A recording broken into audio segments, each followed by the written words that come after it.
Now, like all good disaster movies, we see the main characters going about their normal lives with no clue of the total havoc that's about to come their way. So here we are, install time, jammed in between a piano and a children's den. Going in here, plinth in, need to get that leveled up completely. Not quite sure what to do about the front. I was going to run this straight across, but I might put a little break in it just to make it, because the actual bookshelves will sit back at the base at least. It's one of those chimney breasts that goes like that at the base. So. But yeah, plinths in, it all fits quite nice. Need to get that nailed down, screwed down with some little brackets. But it's astonishingly flat. It's really good. So yeah, we can crack on. I'll leave the front piece, the front baseboard, skirting board.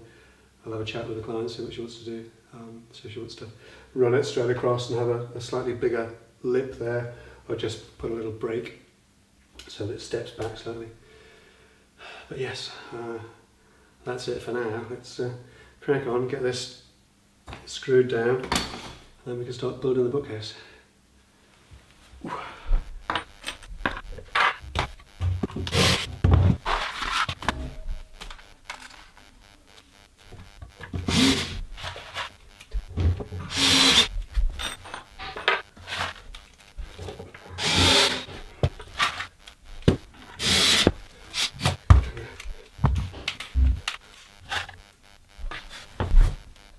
With the plinth fixed in place, I can get on with making the carcass, and I'm using dominoes, glue and screws. Those fancy domino connectors were the best part of a year away from coming onto the market.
So, great debate.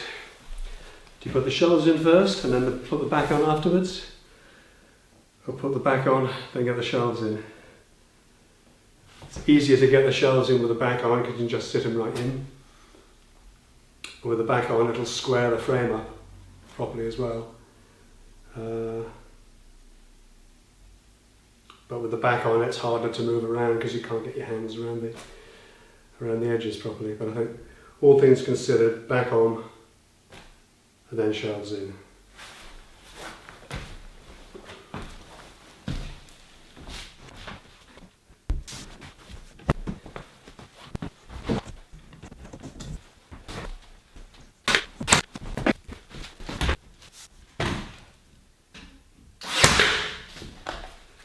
Pretty square, actually. Thanks for asking.